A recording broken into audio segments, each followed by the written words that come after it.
মেয়ে মানুষের যত্ন কোনো পুরুষই করবে না, তাই নিজের যত্ন নিজেকেই করতে হবে। নিজের সম্মান নিজেকে বজায় রাখতে হবে। আপনি যেভাবে ইচ্ছা সেভাবে চলতে পারেন না, কারণ আপনি নারী। আপনার অনেক বাধা বিপত্তি আসবে জীবনে, সেগুলো পার করতে হবে। আর আপনার ভালোবাসা সম্মান, এটা তো পাওয়া বিলাসিতা, এটা আপনি কখনোই আশা করবেন না অন্যের থেকে। যদি পারেন তাহলে নিজের যোগ্যতা অনুযায়ী অন্যের থেকে ভালোবাসা এমনিতেই পাবেন। আর পুরুষের থেকে ভালোবাসা পাওয়া, এটা তো অনেক ভাগ্যের ব্যাপার। সব নারী পুরুষের ভালোবাসা পায় না। যদিও সে ভালোবেসে বিয়ে করে, তবুও সে ভালোবাসা পাবে না, কারণ ওই যে নারী।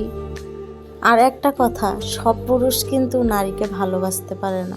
আমাদের সমাজে আছে পুরুষ নামে কিছু কাপুরুষ, যারা বউকে কখনোই সম্মান করতে জানে না।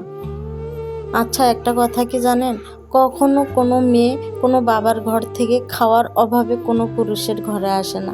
একটু যত্ন, একটু ভালোবাসা, একটু বিশ্বাস, এসবের জন্য আসে। কিন্তু সব পুরুষ কি আর নারীদের মূল্য বোঝে? ওই যে একটা কথা আছে না, দাঁত থাকতে কেউ দাঁতের মর্যাদা বোঝে না। সেই রকম কিছু কিছু পুরুষ আছে, হারানোর পর বোঝে। আর হারানোর পর বুঝা লাভ আছে বলেন? থাকতে মূল্য দিতে শেখো প্রিয়।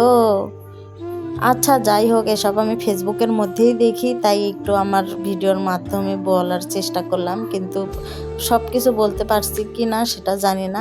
আর হচ্ছে, আজকে আমি হাতে মেহেন্দি লাগাচ্ছিলাম, এই হ্যাকটা আমি টিকটকের ভিতরে দেখছি, তাই আমি একটু ট্রাই করলাম যে হয় কি না।